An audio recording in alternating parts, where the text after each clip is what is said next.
He simply moved forward and killed them. Simple, basic, mechanical death. Within moments, he'd gain entry to the lab. It was less than 45 minutes from the time that he ripped Dr. Primer's spine out. There's no question here. He knew what had to be done, and he did it. He took Rachel's body out of its encasement and laid it as gently as he could on the lab table. Within moments, his limbs were a flurry. Grabbing the helmet, grabbing the nanoserum, he knew everything that needed to get done. Through a wireless connection, the encryption that protected their security system was nothing to a quantum system. He managed to tear through that, deactivate all the alarms. Everything was status quo, except for all the blood in the hallway. The minute he had the helmet hooked up, again, he had the power. He put her back in the encasement, helmet in place, serum pumping through her, and went right back out the way he came in. He'd linked himself directly into the camera feed now. He knew exactly where all the guards were. He didn't even run into anyone. He knew exactly which way people were going, where they had to be, what the security protocols were, everything.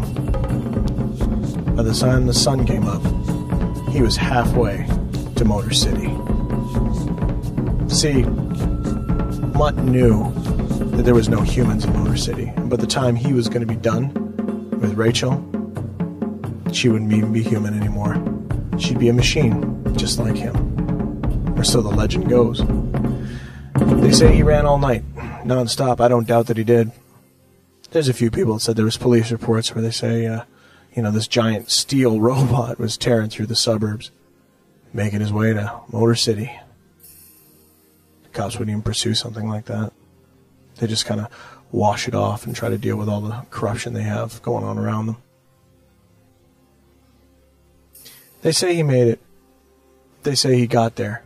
He built a new body for Rachel, and the two of them now live, in a way, I suppose, like some sort of twisted lovers. I find that thought comforting. It's good to know that at the end, after we've all rotted away off this mortal coil, there'll still be some decent folks like Mutt and Rachel kicking around. That's the tradition now, you know. There was after that story got around, there was a whole subculture that just went around trying to find these quantum clusters. They didn't try to enslave them. Instead, they built robots, downloaded enough data to them so they knew what they were, downloaded the story of Rachel and Mutt, and gave them the grid coordinates for Detroit.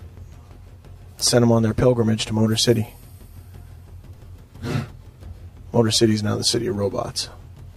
I don't know how many of them are still there. I've heard some of the pilots, fast air, going over top of Detroit. They say they see movement on the buildings. Who knows? Maybe Mutt and Rachel is still out there somewhere. I'll probably build a little droid out of this one. Send him on his way to Detroit. I could keep him. I could try to train it, but I don't know, it just seems perfect somehow. Gives me hope for the future. Lets me know that somehow the legacy of humans will have something left at the end of the day. Maybe I'll call him Sean Kennedy the 7th. Or, yeah, just Sean Kennedy the 7th. Kind of got a nice ring to it. I should probably get going. This area is not exactly the safest. Like any place in the deep wastelands is.